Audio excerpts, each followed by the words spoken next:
Notre édition. Le tramway de Ouargla a été mis en exploitation commerciale ce matin, totalisant une vingtaine de rames. Le tramway va assurer le transport de plus de 3000 passagers par heure et couvrira un parcours de 10 km.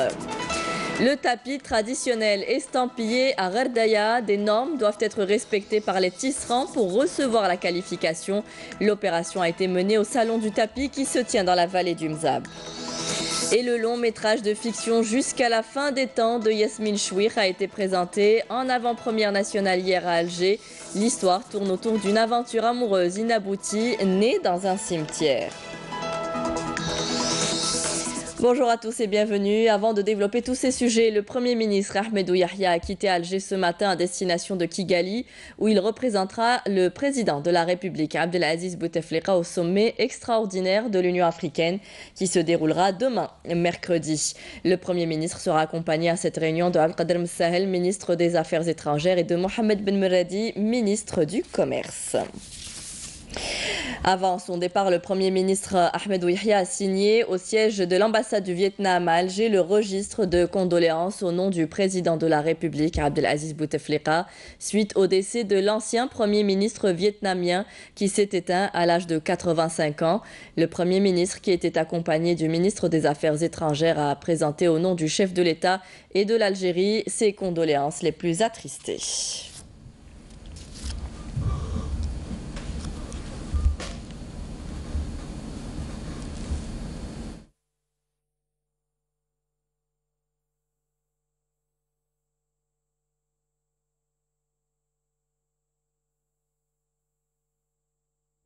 L'Assemblée populaire nationale a repris ses travaux ce matin en séance plénière consacrée à la présentation et au débat du projet de loi modifiant et complétant l'ordonnance numéro 66-155 portant code de procédure pénale. Je vous le disais en titre, le tramway de Ouargla a été mis en exploitation commerciale ce matin par le ministre des Travaux publics et des Transports Abdelghani Zahlen en présence des autorités locales et des représentants de la société civile. Lors de cette cérémonie de mise en exploitation, le ministre, qui s'est déplacé à bord du tramway jusqu'à la station de maintenance le 27 février 1962, a appelé à veiller à la préservation de cet acquis. Premier du genre dans le sud du pays, ce moyen de transport public urbain devrait transporter près de 3000 passagers par heure sur un tracé de près de 10 km. Le reportage de Saïda Mayouf. Dans l'unité opérationnelle CETRAM, société d'exploitation du tramway à Ouargla, les différents agents BMI, brigade d'intervention mobile, assistent au briefing quotidien comprenant les directives indispensables à même d'assurer le bon déroulement des navettes. Il s'agit de leur donner leur programme de la journée, surtout ce qui concerne leur dispatching, où ils vont travailler, à quel poste et leurs heures de pause. Et on doit mettre nos agents à chaque porte et tout ça, vu qu'ils sont nouveaux dans le système. Au centre de dépôt et de maintenance, une flotte de 23 rames flambant neufs et fin prêtes pour sa mise en service. Les normes requises de sécurité ont été scrupuleusement respectées. Ce détail d'adaptation au climat désertique, on l'a pris en compte. Ce tramway, il est équipé avec des films solaires résistants à des températures élevées. Les articulations exposées ont été protégées. Ce tramway est équipé d'un bloc climatisation renforcé, cabine et salle. Le tramway également, on a protégé toutes les pièces et sous-composants exposés pour qu'ils puissent résister à la poussière et au sable. Avec une parfaite adaptation au climat désertique de la région et d'une capacité de 400 passagers par rame, ce nouveau-né dans la wilaya de Ouargla, tout confort, toute sécurité, est à même de satisfaire grandement ses utilisateurs. Les rames roulent sans encombre dans ce nouveau décor créé par un tout autre transport urbain reliant la cité administrative Sidrohou à Hayen Nasr en passant par le centre-ville. Un paysage embelli et une satisfaction bien affichée des Ouarglis. عاوننا نربحوا الوقت هذاك الوقت اللي نضيعوه يسمى في ترونسبور عاوننا نقراو فيه ماشي قال يسمى ضيعنا في ترونسبور برك وبالنسبه للمنطقه هذه ما بكناش يسمى نحلموا بمشروع كما هذا يكون. وسيله نقل يعني جديده ومليحه، زعما تقرب لنا يعني الوقت هكا مليح، ونورمالمون يعني حاجه نفتخروا بها يعني في بلادنا هكا، حاجه مليحه يعني حاجه جديده داروها يعني. يسهل عمليه النقل بين الجامعات والمدن وكذلك الإقامات الجامعية. Avec un linéaire de près de 10 km et 6500 voyageurs attendus par heure et par sens, désormais, dans cette région désertique du sud-est du pays, l'authenticité côtoie à la perfection la modernité et le progrès, et nul ne pourra affirmer le contraire. Le secteur avicole se développe dans la wilaya de Batna. De nombreux entrepreneurs ont investi dans ce secteur. Un exemple ce matin dans cette usine de transformation de viande blanche. Hassiba Abdallah. Le secteur de l'aviculture s'est bien développé ces dernières années dans la région de Madar, dans la wilaya de Batna. Aujourd'hui, on compte plus de 170 fermes avicoles dans cette localité, en plus d'une unité de viande blanche et ses dérivés, comme le pâté. Nous produisons environ 150 000 poulets de chair par mois. Nous avons l'ambition d'ouvrir plus tard une batterie d'élevage de poules et peut-être faire encore plus. El Madar se développe grâce à cette filière et ce depuis le lancement du plan national du développement agricole. Dans cette unité de viande blanche et dérivés, 200 personnes y travaillent, dont des contrôleurs de qualité. Nous produisons environ 10 tonnes par jour et nous faisons très attention au respect des normes internationales pour tout ce qui est hygiène et qualité. Nous assurons les opérations de contrôle sur toute la chaîne de production jusqu'à la commercialisation.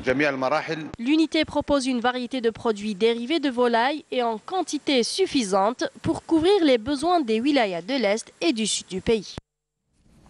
Des eaux usées stagnantes, un réseau d'assainissement vétuste, la wilaya de Bchar envisage des rénovations dans le secteur des ressources en eau, avec notamment le dégel du projet de la station d'épuration Menel Boutouaba. Bchar est en chantier depuis le début de l'année. 620 millions de dinars ont été dégagés pour la rénovation complète de son réseau d'assainissement. 30 km linéaires l'ont déjà été. Le dégel du projet de réalisation d'une station de traitement et épuration vient conforter ce processus de prise en charge des eaux usées qui constituait l'un des problèmes majeurs des autorités et un risque sanitaire considérable pour les citoyens.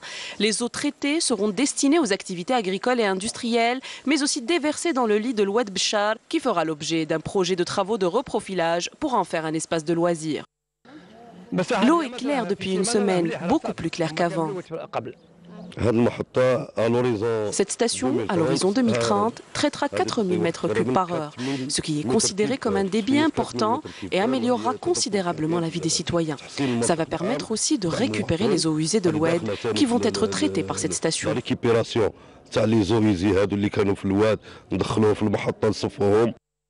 Cette opération de rénovation a touché une grande partie de la ville, notamment ses grands groupements urbains et une grande partie des nouvelles zones urbaines de la commune de Bchar. D'autres opérations seront lancées pour raccorder le reste des zones au nouveau réseau d'assainissement. Ces opérations sont actuellement comprises dans le cahier de charges qui se trouve au niveau de la wilaya. Après la levée des réserves, l'appel d'offres sera lancé. 98% de la population est actuellement raccordée au réseau d'assainissement à travers les 21 communes de la wilaya, selon les responsables de la direction locale des ressources en eau. La finalisation d'un programme de 34 projets et programmes de renforcement et modernisation des réseaux d'assainissement est en cours pour permettre une prise en charge adéquate et constante du processus de collecte et de rejet des eaux usées. Soulagement des agriculteurs de la wilaya de Tindouf. Leurs terres ont été enfin raccordées au réseau électrique, ce qui leur permettra d'irriguer leur surface agricole et de forer des puits. Karim Haïfa. Un écrin de verdure dans une des régions les plus arides du pays. Nous sommes à Grara, dans la wilaya de Tindouf, où cet agriculteur vient de s'installer pour produire des légumes bio. Un défi relevé haut la main et en quelques mois seulement par Ben Ammar, grâce notamment au raccordement de son exploitation au réseau électrique de Sonelgaz. Nous sommes très optimistes maintenant que nous avons l'électricité. La surface des terres destinées à l'agriculture va augmenter considérablement. Je souhaite juste que les autorités concernées ne s'arrêtent pas là et qu'elles continuent de nous aider, car les agriculteurs de la région ont la volonté de travailler ces terres. Depuis l'avènement de l'électricité dans cette zone, on peut tout produire. Nous avons maintenant des fermes avicoles, de l'élevage ovin et caprin, sans oublier bien sûr l'agriculture, tout cela grâce aux puits qui marchent à l'électricité.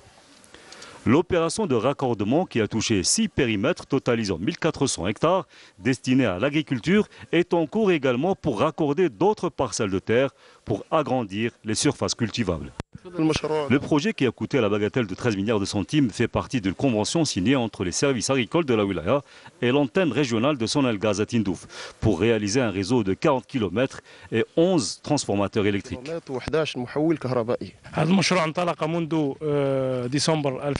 Ce projet a été lancé en décembre 2017 avec un taux d'avancement des travaux de l'ordre de 40% actuellement. Un projet qui a pour but de sédentariser les agriculteurs dans la région avec, pourquoi pas, l'augmentation de leur rendement et atteindre l'autosuffisance en produits maraîchers pour toute la région. À terme, on compte beaucoup sur le projet pour attirer encore plus d'agriculteurs, autrefois réfractaires à l'idée d'investir dans cette zone qui, force est de constater, est devenue une véritable oasis. Dans le cadre de la lutte contre la criminalité organisée, des détachements de l'ANP ont intercepté hier à Tamnas et Borj Beji Mourtar 3 contrebandiers et saisi 1100 litres de carburant, 3 détecteurs de métaux, 3 groupes électrogènes et 2 marteaux-piqueurs. Tandis qu'un autre détachement a appréhendé à El Oued un contrebandier à bord d'un véhicule utilitaire chargé de près de 20 quintaux de tabac. D'autre part, des détachements de l'ANP et des éléments de la gendarmerie nationale ont intercepté ou ont arrêté plutôt 30 immigrants clandestins de différentes nationalités à Béchar, Adrar et Gardaya. Et cette triste nouvelle, le comédien Omar Tayen, un des valeureux artistes de théâtre, du cinéma et de la radio et télévision algérienne, est décédé hier à Alger à l'âge de 78 ans, des suites d'une longue maladie. Né à Blida en 1940, Omar Tayen avait commencé sa carrière en 1965 dans le cinéma aux côtés de Keltoum et Mohamed Chouir dans le film Le vent des Aurès. Dans le 4e ère, Omar Tayen a joué dans plusieurs pièces produites par le TNA, à l'instar de Monnaie d'Or. Le défunt avait animé plusieurs émissions à la radio comme à la télévision sur la musique chabi et andalouse. L'enterrement du défunt aura lieu aujourd'hui, dans l'après-midi, au cimetière de Benitamou à Blida. Inna lillahi wa inna ilayhi raji'un. Actualité internationale, suite aux dernières manifestations qui ont vite tourné en scène de répression à Djerada au Maroc, l'association marocaine des droits humains s'est indignée du silence du gouvernement. C'est en bref et résumé ce matin par Naïma Haouch.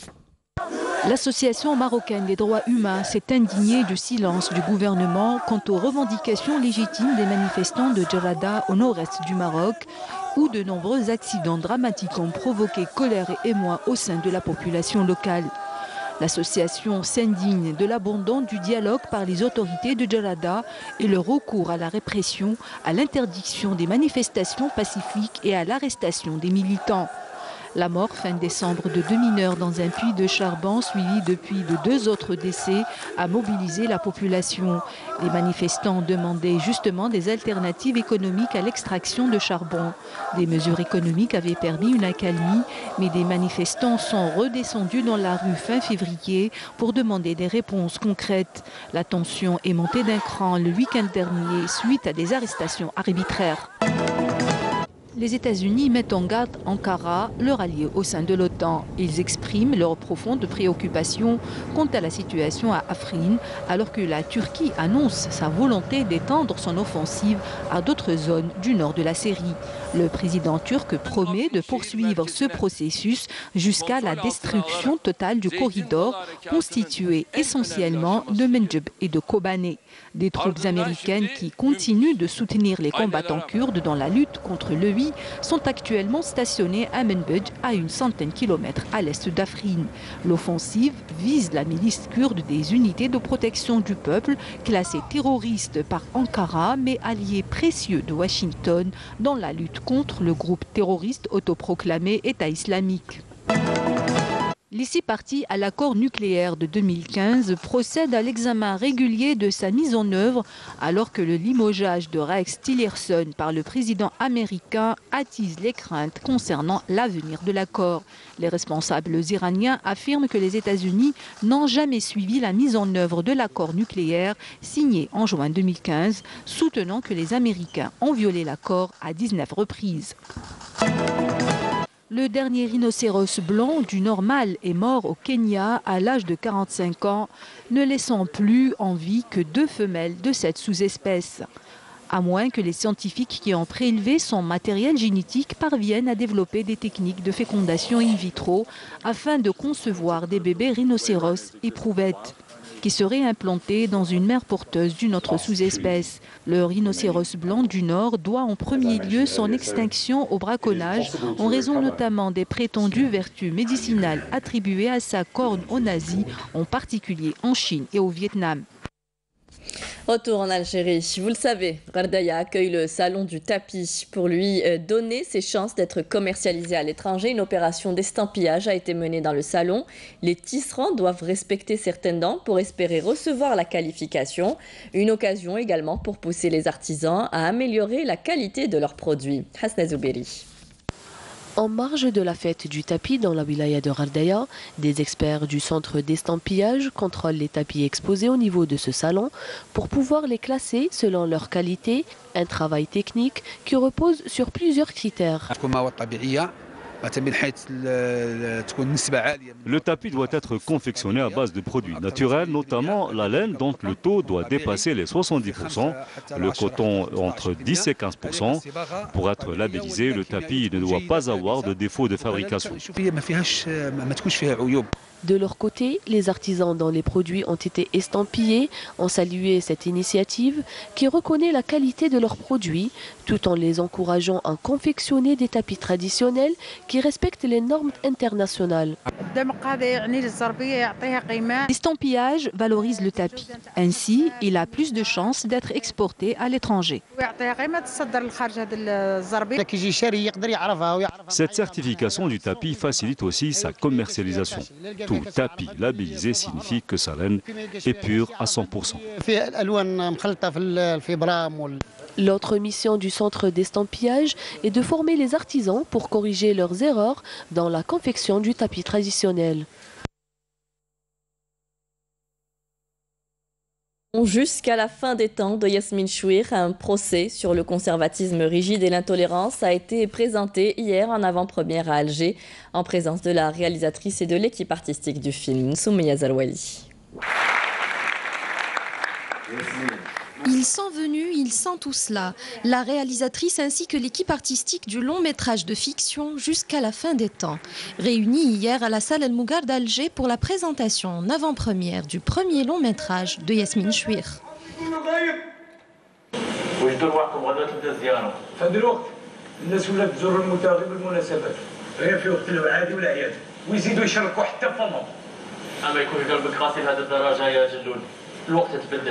Ça racontait à travers l'histoire d'une histoire d'amour d'un couple, de personnes qui apparemment ne sont pas autorisées dans nos sociétés à s'aimer, donc qui ont un certain âge et qui se découvrent des passions communes, des rires communs, et voilà, à travers une histoire un petit peu d'organisation de funérailles, finalement ces deux personnes vont s'aimer et vont apprendre à se connaître les uns les autres, même à un âge où on penserait le contraire.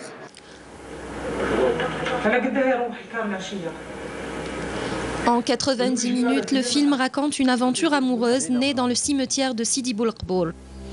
Entre Ali, le fossoyeur gardien des lieux qui accueille les familles venues de se recueillir sur les tombes de leurs proches, et Johar, une veuve de 60 ans qui vient pour la première fois se recueillir sur la tombe de sa sœur, une fois sur place, elle souhaiterait préparer de son vivant ses funérailles et demande l'aide d'Ali. Elle découvre plutôt la vie avec quelqu'un qui travaille dans le cimetière, autour des tombes, etc. Et franchement, la réalisatrice m'a donné cette occasion et qui je remercie beaucoup parce que c'est un rôle qui est très rarement on tombe sur des rôles comme ça. Ça a été vraiment super. Le cinéma, je ne l'ai pas fait depuis 1970 et quand j'ai lu le scénario, ça m'a plu et ça m'a plu parce que c'est notre vie et on a besoin de cette vie, de vivre, on a besoin de vivre et non pas de parler que de l'amour, et c'est ça, même le monde entier doit savoir que l'amour c'est éternel. L'amour et la mort ont alors trouvé un espace commun d'expression. Yasmine Chouir a réussi son défi, celui de donner vie à ces lieux réservés aux morts, où jaillit la lumière de l'amour. Le film sortira dans les salles en Algérie le 26 mars prochain. Rappelant que la réalisatrice est auteure de scénarios de plusieurs courts-métrages. Elle réalise El Bab en 2006 et El Djinn en 2010.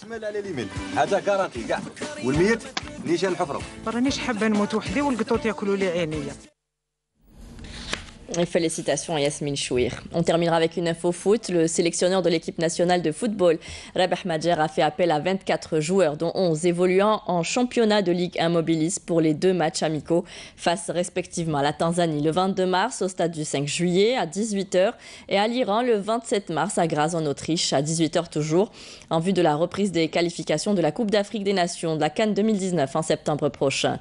Les joueurs convoqués ont entamé hier un stage au Centre technique national de Sidi Moussa. A noter le retour du défenseur Saïd Belkalem de la GS Kabylie, Nabil Bentaleb et Safir Taider. Et c'était la dernière information de ce journal. Merci à vous tous de nous avoir suivis. Tout de suite, vous retrouverez Amel Laribi pour les prévisions météo. Ce soir, rendez-vous avec Nadia Medessi pour le journal de 19h. Très bonne journée à tous. Au revoir.